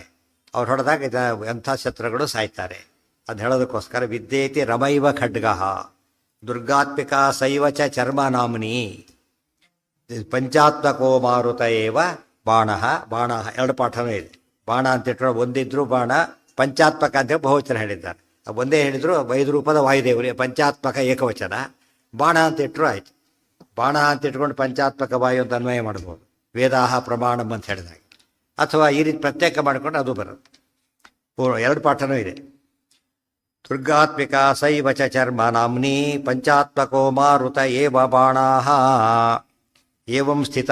ಪ್ರಸಂಗ ನೋಡಿ ಆಚಾರ್ಯ ಹೇಗೆ ಬಂತಿದೀಗ. ಏನು ಹೇಳಕ್ಕೆ ಕೊಟ್ರು ಆಚಾರ್ಯರೀಗ? ಕಾಮನ ಶ್ರೀರಮಣ ಕಾಮನ ಬಗ್ಗೆ ಹೇಳೋದಕ್ಕೆ ಕೊಟ್ರು. ಗೊತ್ತಾದ್ದು ಅವಾಂತರ ಚಕ್ರಾಭಿಮಾನಿ ಅಂತ ಹೇಳಿದರು. ತಕ್ಷಣ ಪ್ರಸಂಗ ಬಂತು, ಉಳಿದೆಲ್ಲ ಹೇಳ್ಬಿಟ್ರು, ಒಟ್ಟಿಗೆ ತೊಗೊಂಡ್ಬಿಟ್ಟ. ಹೇಳೋ ರೀತಿ ಪ್ರಸಂಗ ಬಂತು ಅಂತ ಹೇಳೋದಿದೆಯಲ್ಲ ಹಾಗೆ. ಒಂದನ್ನು ಪ್ರತ್ಯೇಕ ಹೇಳೋದಿಲ್ಲ ಆಚಾರ್ಯರು. ಯಾಕೆಂದರೆ ಎಲ್ಲರೂ ಹುಡುಕಿಯರು ಮಾತ್ರ ಸಿಗಬೇಕೇ ಹೊರತು ಸುಮ್ಮನೆ ಹೊರಗೆ ಸಿಗಬಾರ್ದು. ಆಚಾರ ಬರೆಯೋ ಸ್ಟೈಲೇ ಹಾಗೆ. ತುಂಬ ಜನ ಅದರಿಂದಾಗಿನೇ ಏನು ಮಾಡ್ತಾರೆ, ಸ್ಕಿಪ್ ಮಾಡಿ ಓದ್ಕೊಂಡ್ಬಿಡ್ತಾರೆ, ಎಲ್ಲ ಮಿಸ್ ಆಗೋಗ್ಬಿಡುತ್ತೆ. ಸ್ಕಿಪ್ ಮಾಡ್ಕೊ ಅಮೂಲ್ಯ ವಸ್ತುನ ಯಾವಾಗಲೂ ಹೇಗಿಡೋದಿಲ್ಲ, ಸಪ್ರೇಟ್ ಇಡೋದಿಲ್ಲ. ಹೇಗಿಡ್ತಾರೆ ಅದನ್ನು ಹೈಡ್ ಮಾಡ್ತಾರೆ. ಹೈಡ್ ಯಾತಕ್ಕೆ ಮಾಡ್ತಾರೆ, ಪ್ರಶಸ್ತ ಕಂಡೋರ್ಗೆ ಸಿಗಬಾರ್ದು ಅಂಥೇಳಿ ಹೈಡ್ ಮಾಡ್ತಾರೆ. ಆಚಾರ್ಯ ಹೇಳೋದು ವಿಷಯಗಳು ಅತ್ಯಂತ ಅಮೂಲ್ಯ ಆದ್ದರಿಂದ ಅದು ಎಲ್ಲೆಲ್ಲೋ ಸೇರಿಸಿ ಹೇಳ್ಬಿಡ್ತಾರೆ. ಅದು ಓದ್ತಾ ಇದ್ದವರಿಗೆ ಅದು ಗೊತ್ತೇ ಮಿಸ್ ಆಗಿಬಿಡುತ್ತೆ. ಮಾರುತ ಏವ ಬಾಣಾಹ ಏವಂ ಸ್ಥಿತೇಷ್ವೇವ ಪುರಾತನೇಷು ವರಾದ್ರಥಾಂಗತ್ವಮವಾಪ ಕಾಮಃ. ಇದು ವಸ್ತುಸ್ಥಿತಿ ಇದು. ಆದರೆ ಕಾಮಚಕ್ರಾಭಿಮಾನಿ ಯಾತಕ್ಕೆ ಅಂತ ಕೇಳಿದರೆ ಆತೇನು ಮಾಡ್ದ, ವರ ತಗೊಂಡ. ಕಾಮ ತಪಸ್ ಮಾಡಿ ವರ ತಗೊಂಡ. ಏನಾಗಬೇಕು, ಚಕ್ರಾಭಿಮಾನಿ ಆಗಬೇಕು ಅಂತೇಳಿ ಕೊಟ್ಟರು. ಅದಕ್ಕೇನಾಯ್ತು, ಅದು ಅವಾಂತರಾಭಿಮಾನಿ ಬಂದಿತ್ತು. ಮೇನ್ ಮಹಾಲಕ್ಷ್ಮಿನೇ, ದುರ್ಗಾದೇವಿನೇ. ಅವಾಂತರ ಅಂದ್ರೇನು, ಕನ್ನಡದಲ್ಲಿ ಅವಾಂತರ ಅಂದ್ರೇನು, ಅವಾಂತರ ಮಾಡೋರು ಅಂತ ಆಗೋಗ್ಬಿಟ್ಟಿದೆ. ಭಾರಿ ಅವಾಂತರ ಮಾಡ್ತಾರೆ ಅಂತ. ಅದಲ್ಲ, ಏನದು ಅವಾಂತರ ಅಂದರೆ ಸೆಕೆಂಡರಿ ಅಂತ. ಸೆಕೆಂಡರಿ ಅಭಿಮಾನಿ ದೇವತೆಗಳು ಇವರು. ರಥಾಂಗತ್ವಮವಾಪ ಕಾಮಃ. ರಥಾಂಗ ಪಾಣಿ, ರಥದ ಅಂಗ. ರಥಕ್ಕೆ ಅತ್ಯಂತ ಮುಖ್ಯವಾದ ಅಂಗ ಯಾವುದು, ಚಕ್ರ ಇಲ್ಲದ ರಥ ಹೋಗೋದಿಲ್ಲ ಮುಂದಕ್ಕೆ. ಅದು ರಥಾಂಗ ಪಾಣಿ. ರಥಾಂಗ ಚಕ್ರ, ರಥಾಂಗ ಪಾಣಿ ಚಕ್ರಪಾಣಿ. ಇಲ್ಲಿ ರಥಾಂಗತ್ವಂ ಅಂದರೆ ಚಕ್ರತ್ವಂ, ಚಕ್ರಾಭಿಮಾನಿತ್ವಂ ಯಾರು ಹೊಂದಿದ್ರೋ, ಕಾಮ ಹೊಂದಿದ. ಪದ್ಯ ಬಂದ ಪ್ರಸಂಗಕ್ಕೆ ಇಷ್ಟೆಲ್ಲ ವಿವರಣೆ ಕೊಟ್ಟು ಟೀಕಾರ ಏನು ಮಾಡ್ತಾರೆ, ಪದ್ಯಮಾಲ ಇದು ತೊಗೊಂಡ್ಬಿಟ್ಟು ಸೇರಿಸ್ಬಿಟ್ಟು ಅಲ್ಲಿ ಬರೀತಾರೆ. ಪೂಜಾಕ್ಕೆ ಅನುಸಂಧಾನ ಮಾಡಬೇಕು ಅಂತೇಳಿ ಪ್ರತಿನಿತ್ಯ ಪೂಜೆ ಮಾಡಬೇಕು, ಆಯುಧ ಪೂಜೆ ಅದನ್ನು ಮಾಡಬೇಕು ಅಂತ ಎಲ್ಲಿ ಹೇಳ್ತಾರೆ, ಭಾಗವತ ಏಕಾಸ್ಕಂದಲ್ಲಿ ಹೇಳ್ತಾರೆ. ಪ್ರತಿನಿತ್ಯದಲ್ಲೂ ಕೂಡ ಪೀಠ ಪೂಜೆ, ಆವರಣ ಪೂಜೆ, ಆಯುಧ ಪೂಜೆ ಮಾಡಲೇಬೇಕು ಅಲ್ಲಿ ಹೇಳ್ತಾರೆ. ಅದನ್ನೆಲ್ಲ ಸೇರಿಸ್ತಾರೆ. ಮತ್ತೆ ಎಲ್ಲೆಲ್ಲಿ ಈಗ ಸಿಗುತ್ತೆ, ಒಂದೇ ಕಡೆ ಹೇಳೋದಿಲ್ಲ. ಅದನ್ನು ಒಂದೇ ಕಡೆ ಕೆಡದೇ ಇರೋಕ್ಕೆ ಕಾರಣ ಹೇಳ್ಬಿಟ್ಟಿದೆ. ಯಾವ ಪುರಾಣದಲ್ಲೂ ಯಾವ ಶಾಸ್ತ್ರದಲ್ಲೂ ಕೂಡ ಏನು ಮಾಡ್ತಾರೆ, ಎಲ್ಲ ವಿಷಯ ಒಂದೇ ಕಡೆ ಹೇಳೋದಿಲ್ಲ. ಎಲ್ಲರೂ ಓದ್ತಾರೆ. ಆದ್ದರಿಂದ ಅದು ಭಾರಿ ಕಷ್ಟಪಟ್ಟವ್ರಿಗೆ ಮಾತ್ರ ಸಿಗಬೇಕೇ ಹೊರತು ಸುಮ್ಮನೆ ಹೋದವ್ರಿಗೆ ಏನಾಗುತ್ತೆ, ಅದು ಸಿಗೋದಿಲ್ಲ. ಈ ವಜ್ರಗಳಿಂದಲೇ ಬೀದಿಯಲ್ಲಿ ಇದು ಮಾಡೋದಿಲ್ಲ. ಒಳಗೆ ಹೋದ್ರು ಕೂಡ ತಕ್ಷಣ ತೋರಿಸಲ್ಲ. ಏನು ಮಾಡ್ತಾರೆ ಅವರು, ಇವ್ರು ನೋಡ್ತಾರೆ, ಕೇಪಬಲ್ ಹೌದವಲ್ಲ ಕೇಳ್ತಾರೆ. ಇವನು ಕೆಪಾಸಿಟಿ ಪ್ರಕಾರ ತೋರಿಸೋದು, ದೊಡ್ಡ ತೋರಿಸೋದಿಲ್ಲ. ಇವನಾಗಿ ಕೆಡಿದಾಗ ತೋರಿಸ್ತಾರೆ. ಇನ್ನೂ ಜಾಸ್ತಿ ತೊಗೊಳ್ತೀನಿ ನಾನು ಅಂತ ಹೇಳಿ ತೋರಿಸ್ತಾರೆ. ಯಾಕೆಂದರೆ ಅದು ವ್ಯಾಪಾರಕ್ಕಿಂತ ಮುಂಚೆ ಅದು ಏನಾಗಬೇಕು, ಅದಕ್ಕೆ ರಕ್ಷಣೆ ಆಗಬೇಕು. ಈ ಹಿನ್ನೆಲೆಯಲ್ಲಿ ಪ್ರಮಾಣಗಳು ಪ್ರಮೇಯ ರತ್ನ ಅಂತ ಕರೀತಾರೆ. ಪ್ರಮೇಯ ರತ್ನ ಅಂತ ಕರೆಯೋದ್ರಿಂದ ಪ್ರಮೇಯನ ಹೇಗೆ ಸಂಗ್ರಹ, ಹೇಗೆ ರಕ್ಷಣೆ ಮಾಡಬೇಕು, ರತ್ನಗಳನ್ನು ನೋಡ್ಕೋಬೇಕು. ಹಾಗೆ ಶಂಕ ಅಲ್ಲಿ ಅನುಸಂಧಾನ ಇರಬೇಕು. ಶಂಕದಲ್ಲಿರೋದು ಯಾರು, ಮಹಾಲಕ್ಷ್ಮಿ. ಅವಾಂತರ ಮಾಡಿದೆಲ್ಲ ಚಿಂತನೆ ಮಾಡಬೇಕು. ಮತ್ತೆ ಕೂಡ ಅದು ಹೇಳಿ ಶಂಕಂ ಚಂದ್ರಕದೇ ಅಥವಾ ವಿದ್ಯೆ ಇದೆ. ಅವರೆಲ್ಲ ಅವಾಂತರ ದೇವತೆಗಳು. ಪ್ರಧಾನವಾಗಿ ಯಾರಿರೋದು ಶಂಕದಲ್ಲಿ, ಮಹಾಲಕ್ಷ್ಮಿನೇ. ಯಾರಿಗೆ ಮೊದಲದು ಬೇಸಿಕ್, ಅದು ಬೇಸಿಕ್ ತಗೊಂಡಾಗ ಮೂಲ ಚಕ್ರ ನಾರಾಯಣನೇ, ಮೂಲ ಶಂಕ ನಾರಾಯಣನೇ. ಅದು ಚೇತನ, ಅದು ಜಡ ಅಲ್ಲೇ ಇಲ್ಲ. ಅನಂತರ ಮಹಾಲಕ್ಷ್ಮಿ, ಅನಂತರ ಕಾಮ. ಈ ರೀತಿಯಲ್ಲಿ ಅನೇಕ ಹಂತಲ್ಲಿ ಬರುತ್ತೆ. ಸೊ ಅಂಬರೀಷಲ್ಲಿ ಚಕ್ರ ಇತ್ತು, ಚಕ್ರಾಭಿಮಾನಿ ಅಲ್ಲ ಆತ. ಉಪಯೋಗ ಕೊಟ್ಟಿಲ್ಲ ಆತ. ಎಂತ ಕೊಟ್ಟಿದ್ದಾರೆ, ನಿತ್ಯ ಪೂಜೆ ಕೊಟ್ಟಿದ್ದಾರೆ ಅಷ್ಟೇ. ಅದು ಪೂಜೆ ಕೊಟ್ಟಿದ್ರೆ ಹೊರತು ಉಪಯೋಗಿಸಾಗಿಲ್ಲ ಆತ. ಉಪಯೋಗಕ್ಕೆ ಬರೋದೇ ಇಲ್ಲ. ಯಾತಕ್ಕೆ, ಅಶ್ವತ್ಥ ಅವರಿಗೆ ಎತ್ತಕ್ಕಾಗಲಿಲ್ಲ, ಅದು ಎತ್ತಕ್ಕೆ ಆಗೋದಿಲ್ಲ ಫಸ್ಟ್ ಅದನ್ನು. ಆದ್ದರಿಂದ ಅದನ್ನು ಉಪಯೋಗಿಸಕ್ಕೆ ಸಾಧ್ಯ ಇಲ್ಲ.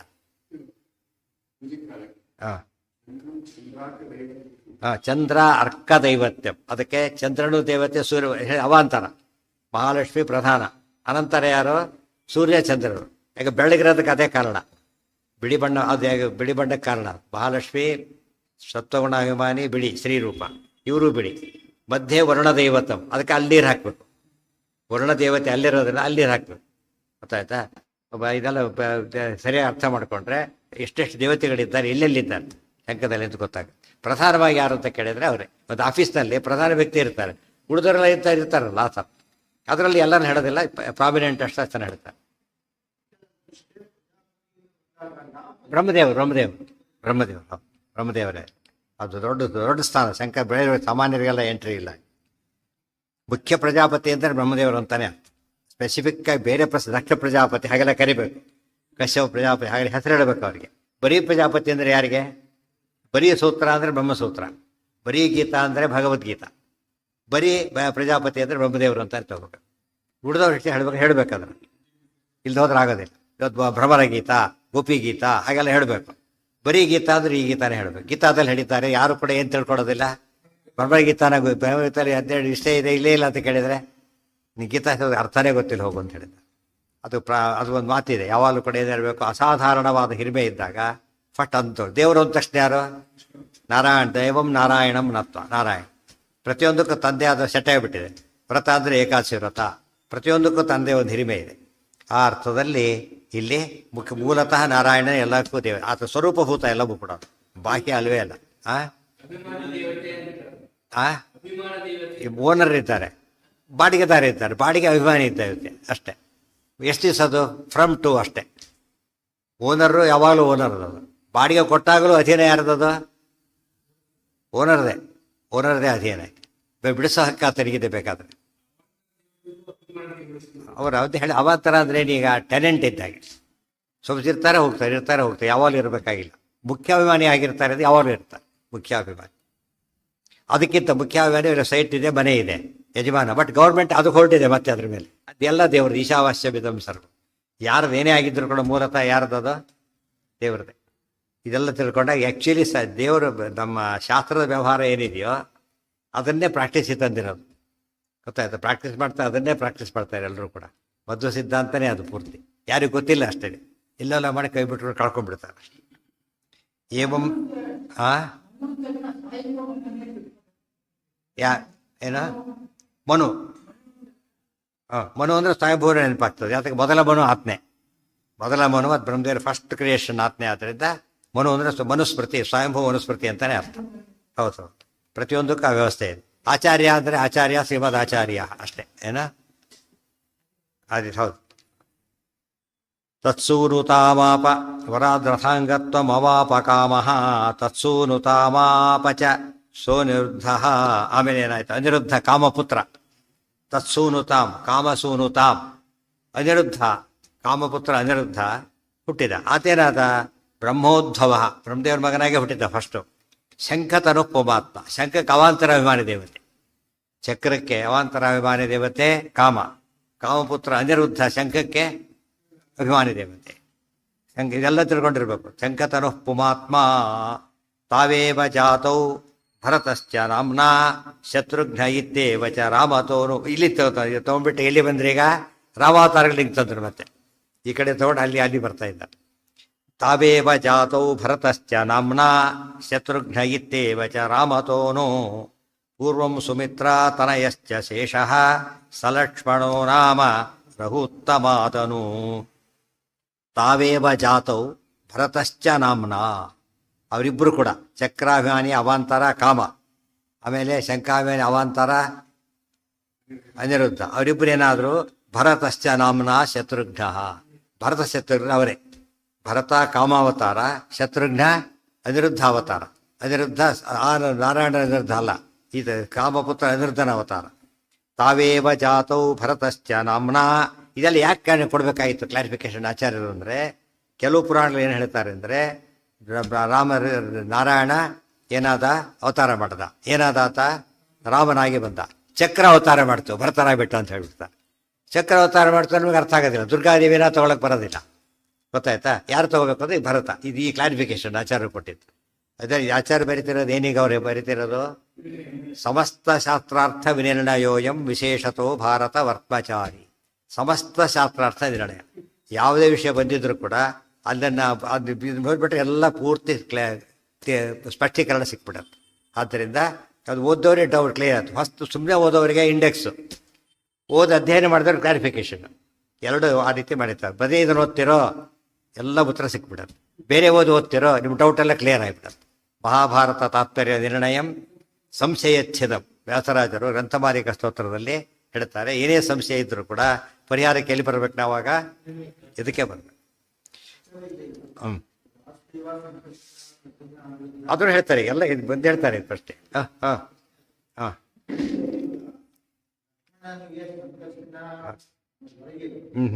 ಹೌದು ಯಾವುದು? ಹೌದು, ಅವರವ್ರ ಉಪಾಸ್ಯ ರೂಪ. ಬಿಂಬರೂಪ ಅಂತ ಹೇಳೋದಿಲ್ಲ, ಉಪಾಸ್ಯ ರೂಪ. ಯಾಕೆ ಸಮಯಕ್ಕೆ ತಕ್ಕಂತೆ ಚೇಂಜ್ ಆಗ್ತಾ ಇರುತ್ತೆ. ರುದ್ರ ನರಸಿಂಹದೇವರು ಹೌದು, ಸಂಕರ್ಷಣ ಹೌದು, ರುದ್ರದೇವರಿಗೆ ಪ್ರಸಂಗ ನೋಡ್ಕೊಂಡು ಬದಲಾಗ್ತಾ ಇರುತ್ತೆ. ಅದು ಯಾವುದು ಅಂತ ನಮಗೆ ಉಳಿದವ್ರಿಗೆ ಅವರಿಗೆ ಗೊತ್ತು, ಉಳಿದವ್ರಿಗೆಲ್ಲ ಹೇಳೋದಿಲ್ಲ. ಅದು ಅವರಿಗೆ ಗೊತ್ತು.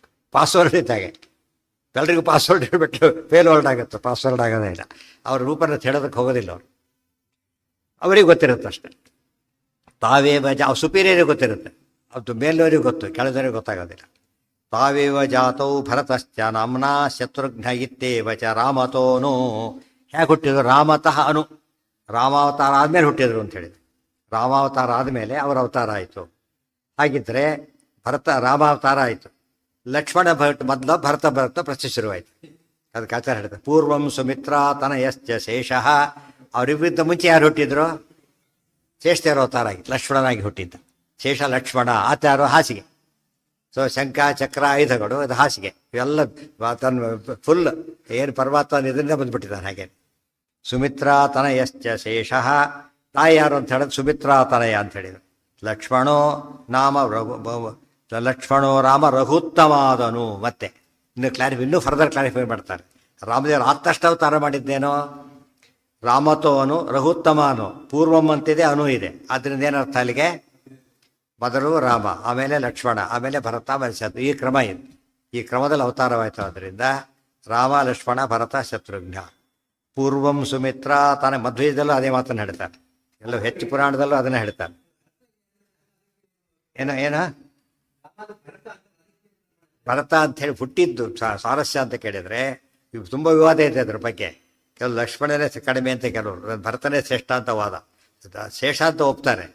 ಹುಟ್ಟಿನ ಕ್ರಮದಲ್ಲಿ ಮಾತ್ರ ಲಕ್ಷ್ಮಣ ಭರತ, ಆಮೇಲೆ ರಾಮ ಭರತ ಲಕ್ಷ್ಮಣ ಅಂತ ಹೇಳೋ ಗುಂಪಿದೆ.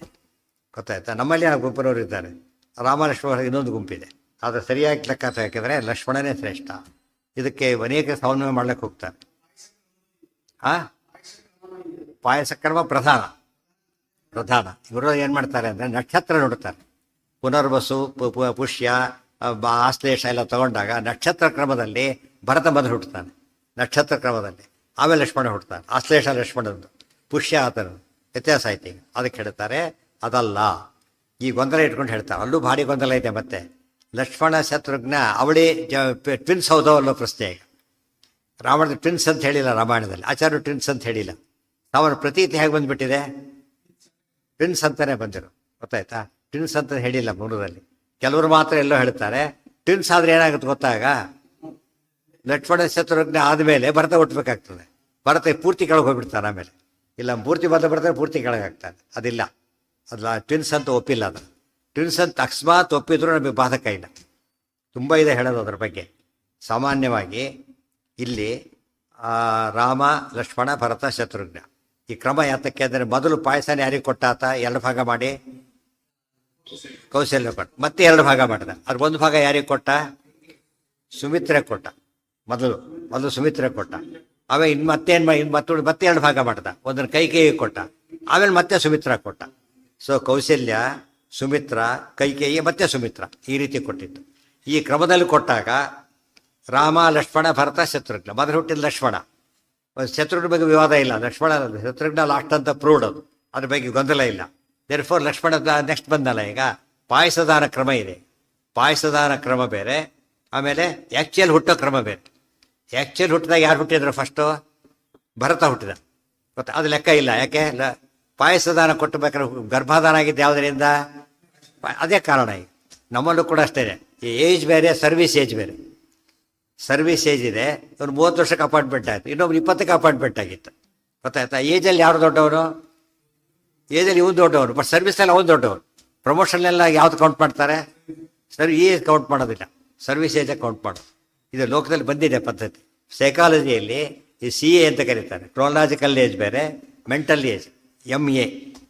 ಅಂದರೆ ಏಜ್ ತಕ್ಕಂತೆ ಮೈಂಡ್ ಇರಬೇಕು ಅಂತಿಲ್ಲ ಎಲ್ಲರಿಗೂ ಕೂಡ. ವಯಸ್ಸು ತುಂಬ ಜಾಸ್ತಿ ಇರುತ್ತೆ, ಮೈಂಡು ತುಂಬ ಕಡಿಮೆ ಇರುತ್ತೆ. ಕೆಲವರು ಭಾರಿ ಬುದ್ಧಿವಂತರು 4-5 ವರ್ಷಕ್ಕೆ ಏನು ಮಾಡ್ತಾರೆ? ಭಾಳ ಇದೆ. ಮೆಂಟಲ್ ಏಜ್ ಜಾಸ್ತಿ ಇದೆ. ಅವರು ಮೆಂಟಲ್ ಏಜ್ ಅವ್ರದ್ದು ಜಾಸ್ತಿ ಇದೆ. ಇವ್ರದ್ದು ಏಜ್ ಕ್ರೋನಾಲಜಿಕಲ್ ಏಜ್, ಹುಟ್ಟಿನ ಏಜ್ ಇವ್ರದ್ದು ಜಾಸ್ತಿ ಇದೆ. ಲೋಕದಲ್ಲಿ ಇದೇ ಇದು. ಆಫೀಸಲ್ಲಿ ನಡೆಯೋದೆಲ್ಲ ಯಾವ ಪ್ರಕಾರ? ಸರ್ವಿಸ್ ಪ್ರಕಾರನೇ. ಅಪಾಯಿಂಟ್ಮೆಂಟ್ ಆರ್ಡರ್ ಬಂತು, ಮೊದಲು ರಿಪೋರ್ಟ್ ಮಾಡ್ಕೊಂಡು ಯಾವನೋ ಒಬ್ಬರು. ಬಟ್ ಫಸ್ಟ್ ಇನ್ನೊಬ್ಬನಿದ್ದಾನೆ ಮೇಲಿದ್ರಲ್ಲಿ, ಅವ್ನು ಯಾವಾಗ ಬಂದರೂ ಅವನೇ ಫಸ್ಟು. ಕೆಲವು ಸರ್ ಇಬ್ಬರು ಸಮ ಇದ್ದಾಗ ಯಾರು ರಿಪೋರ್ಟ್ ಅವನೇ ಶ್ರೇಷ್ಠ ಆಗ್ತದೆ.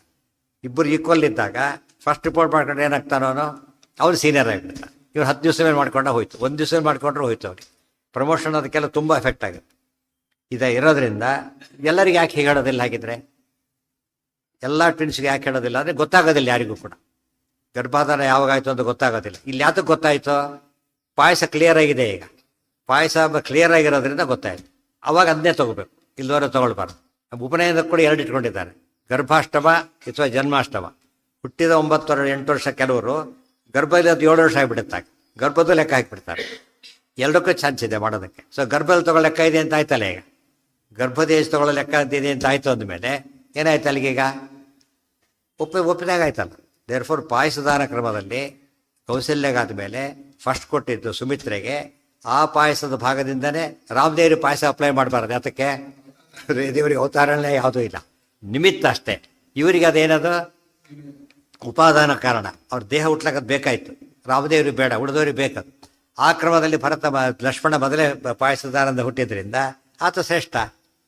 ಅರ್ಥ ಆಯ್ತಾ? ಯಾವ ಗೊಂದಲ ಕೂಡ ಇಲ್ಲ. ಮತ್ತು ಬ್ರಾಹ್ಮಣ ತುಂಬ ಸತ್ತು ಬರುತ್ತೆ, ವನವಾಸ ಮುಗಿಸ್ಕೊಂಡು ಬರ್ತಾರಲ್ಲ, ಭರತವನ್ನು ಲಕ್ಷ್ಮಣ ನಮಸ್ಕಾರ ಮಾಡ್ದ ಅಂತ ಹೇಳ್ತಾರೆ. ವನವಾಸಕ್ಕೆ ಇದಕ್ಕೆ ಹೋಗ್ತಾರೆ, ಇಲ್ಲಿ ಕರ್ಕೊಂಡು ಬರ್ಲಿಕ್ಕೆ ಹೋಗ್ತಾರೆ, ಲಕ್ಷ್ಮಣ ನಮಸ್ಕಾರ ಮಾಡ್ತಾರೆ ಭರತ. ಇವೆಲ್ಲ ಏನು ಪ್ರೂವ್ ಮಾಡುತ್ತೆ? ಲಕ್ಷ್ಮಣ ಭರತ ಶತ್ರುಜ್ಞಾನ ಕ್ರಮನೇ ಹಾಗೆ ಬಂದ್ಬಿಟ್ಟಿದೆ. ಆ ಕ್ರಮ ಸರಿಯಾಗಿ ಬಂದಿದೆ, ವ್ಯತ್ಯಾಸ ಇಲ್ಲೇ ಇಲ್ಲ. ರಾಯರು ಪ್ರಾತಃ ಸಂಕಲ್ಪ ಗೆದ್ದಲಿ ಬರಿಬೇಕಾದ್ರು ಏನಂತ ಹೇಳ್ತಾರೆ? ಲಕ್ಷ್ಮಣ ಭರತ ಶತ್ರುಘ್ನ ಸಮೇತ ಅಂತಾನೆ ಹೇಳೋದು. ಸರಿಯಾಗಿದೆ, ಲಕ್ಷ್ಮಣ ಫಸ್ಟ್ ಹೆಸರು ಬರಬೇಕು. ಎಲ್ಲ ಪುರಾಣ ಕ್ಲಾರಿಫಿಕೇಶನ್ ಇದೆ. ಇವತ್ತು ತುಂಬ ಗೊಂದಲ ಮಾಡ್ಕೊಂಡ್ಬಿಡ್ತಾರೆ. ನಮ್ಮಲ್ಲಿ ಏನಾಗುತ್ತೆ ಗೊತ್ತಾ, ಅಲ್ಲಿ ಯಾರೋ ಒಬ್ಬರು ಒಂದು ವಾದ ತೆಗಿತಾರೆ, ತಕ್ಷಣ ಏನು ಮಾಡ್ತಾನಂತ ಇವ್ರು ಯಾವ ಮಠದವರು ನೋಡ್ತಾರೆ. ಅಲ್ಲಿ ಆ ಮಠ ಬಿಟ್ಟು ಕೊಡಬಾರ್ದು ನಾವೀಗ, ಏನಾರು ಮಾಡಿ ಡಿಫೆಂಡ್ ಮಾಡಲೇಬೇಕು, ಬಿಡೋದಿಲ್ಲ. ಇದು ಪೊಲಿಟಿಕಲ್ ಪಾರ್ಟಿನ ಇವೆಲ್ಲ, ಇದು ತತ್ವ ನಿರ್ಣಯ. ಇದು ಬೇಕಾದ ಯಾರು ಹೇಳಿದ್ರು ಏನದು? ಯುಕ್ತಿಯುಕ್ತ ಮಚೋಗ್ರಾಹ್ಯಂ ಬಾಲಾದಪಿ ಶುಕಾದಪಿ, ಈ ಮಾತು ಇದೆ. ಈ ಮಾತು ಪ್ರಧಾನ ಆಗಲಿಲ್ಲ. ಈಗ ಸರಿಯಾಗಿ ಯಾರು ಹೇಳಿದ್ರು ಕೇಳಿ ಅಂತ ಹೇಳಿದ ಮೇಲೆ ನಮ್ಮ 108 ಇಶ್ಯೂಗಳು ಮಠದಿಂದ ಬಂದಿರೋದು ಇವತ್ತಿನ ದಿವಸ. ಎಷ್ಟು ವಿವಾದ ಬಂದಿದೆಯಲ್ಲ, ಎಲ್ಲ ವಿವಾದಗಳಿಗೆ ಕಾರಣ ಏನಂದರೆ ಮಠದ ಕಾನ್ಸೆಪ್ಟ್ ಕಾರಣ ಆಯಿತು. ಆ್ಯಕ್ಚುಲಿ ಮಠದ ಕಾನ್ಸೆಪ್ಟ್ ಇರೋ ಉದ್ದೇಶನೇ ಬೇರೆ, ವಿವಾದ ಸೃಷ್ಟಿಗೆಲ್ಲ ಇರೋದು. ಇವತ್ತು ಬರೀ ದಿನ ಬೆಳಗಾರೆ ಜಾಸ್ತಿ ಆಗ್ತಾ ಇದೆ, ಒಂದು ಹೊಸ ಹೊಸ ವಿವಾದಗಳು. ಗುರುವಾಗಿದ್ದೆಲ್ಲ ಡಿಸ್ಪ್ಯೂಟ್ ಮಾಡಕ್ಕೆ ಹೊಟ್ಬಿಡು. ಬರೀ ಎಲ್ಲಿ ಹೋಗುತ್ತೆ? ಬರೀ ಹರಿಸರ್ವತ್ತು ಹಾಗಿದ್ರೆ ಅಲ್ಲ ಅಂತ ಹೇಳೋ ಶುರು ಬರುತ್ತೆ. ಯಾಕಂದ್ರೆ ನಮ್ಮ ಮಠ ಆಗಬೇಕಲ್ಲ ಅದು. ಯಾರೋ ತಪ್ಪರದು ಬಿಟ್ಟರೆ ಹೋಗೇ ಹೋಗುತ್ತೆ ಕತೆಗೆ. ಯಾರೋ ಹುಡುಗ ತಪ್ಪರಿಬೋದು, ನಮ್ಮ ಮಠದವನು. ನಮ್ಮಲ್ಲಿ ಪೌರೋಹಿತ್ಯ ಕೆಟ್ಟಿರೋದು ಹಾಗೇನೆ. ಪೌರೋಹಿತ್ಯ ಹೇಳ್ದು ಯಾರು ಹೇಳ್ತಾರೆ ಸರಿಯಾಗಿ ಮಾಡಿಸ್ಲಿಲ್ಲ ಅಂತ. ಯಾವ ಮಠ? ನಮ್ಮ ಮಠದವನು.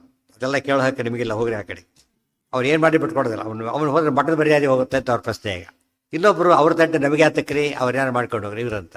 ಹೈಕಮಾಂಡ್ ಅಂತ ಇಲ್ಲಲ್ಲ, ಸರಿತೆ ಆಯ್ತು. ಇದು ಹಿರಿಯ ಹೇಳಬೇಕು ಅಂತ ಹೇಳ್ಕೊಂಡು ನಮ್ಮನ್ನೆಲ್ಲರೂ ಮೂಲಮಠ ಅಂತ ಕರ್ಕೊಳ್ಳೋದ್ರಿಂದ ಅದಕ್ಕೆ ಇದು ಬರೋದೇ ಇತ್ತು. ಒಂದು ಕಡೆ ಚೆಕ್ ಇರಬೇಕು. ಏಕಾಸಿ ಎಲ್ಲವೂ ಡಿವೈಡ್ ಆಗಲಿಕ್ಕೆ ಕಾರಣ ಏನಾಯಿತು ಅಂದರೆ, ಒಂದು ಸರ್ತಿ ಆಕಸ್ಮಿಕವಾಗಿ ಆದರೂ ಕೂಡ ಅದನ್ನೇ ಇಟ್ಕೊಂಡ್ಬಿಟ್ರು ಕೊನೆ. ಹಿಂದಿನ ಕಾಲಕ್ಕೆ ಆಕಸ್ಮಿಕ ಆಗೋ ಚಾನ್ಸ್ ಇರ್ತಿತ್ತು. ಯಾಕೆ ಇದೆಲ್ಲ ಪಂಚಾಂಗ ಇರಲೇ ಇಲ್ಲ ಹಿಂದೆಲ್ಲ. ಆ ಊರಲ್ಲಿ ಲೆಕ್ಕ ಪ್ರತಿಯೊಬ್ಬರಿಗೂ ಜ್ಯೋತಿಷ್ಕರು ಇರ್ತಿತ್ತು, ಲೆಕ್ಕ ಹಾಕಿ ಇಡ್ತಿತ್ತು, ಅಷ್ಟೇ ಆಧಾರ. ಅದರಿಂದಾಗಿಯೇ ಎಲ್ಲರಿಗೂ ಯೂನಿಫಾರ್ಮ್ ಮಾಡೋಕ್ಕೆ ಆಗ್ತಿರ್ಲಿಲ್ಲ. ಈಗ ಸಮಸ್ಯೆ ಇಲ್ಲ. ಏನಿದೆ ಈಗ? ಎಲ್ಲ ಕರೆಕ್ಟಾಗಿ ಎಲ್ಲೆಲ್ಲಿ ಅಂತ ಲೆಕ್ಕ ಹಾಕಿ ಕೊಟ್ಬಿಡ್ತಾರೆ ಪೂರ್ತಿ. ಈಗ ಗೊಂದಲ ಮಾಡ್ಕೋಬಾರ್ದು. ಗಂಧಕ್ಕೆ ಏನು ಕಾರಣ ಕೊಡ್ತಾರೆ ಅವರು? ನಮ್ಮ ಸಂಪ್ರದಾಯ ಬಿಡೋದಿಲ್ಲ ಅಂದ್ಬಿಟ್ಟು. ಹಾಗಿದ್ರೆ ಅದ್ವೈತ ಬದಲಾದರೂ ಅದೇ ಹೇಳ್ಬೋದಾಗಿದ್ರೆ. ನೀವು ಏನೇ ಹೇಳಿ ನಮ್ಮ ಸಂಪ್ರದಾಯ ಬಿಡೋದಿಲ್ಲ, ಏನು ಮಾಡ್ತೀರಿ ನೀವು? ಹಾಗಿದ್ರೆ ಏನು ಉತ್ತರ ಕೊಡ್ಬೇಕಾದ್ರೆ ನೀವಾಗ? ಇಲ್ಲ, ತತ್ವ ಮುಖ್ಯ ಅಂತ ಹೇಳಬೇಕು ಇರ್ತಾರೆ. ಇಲ್ಲ, ತತ್ವ ಮುಖ್ಯ ಅಂತಲೇ ಹೇಳಬೇಕಾಗ.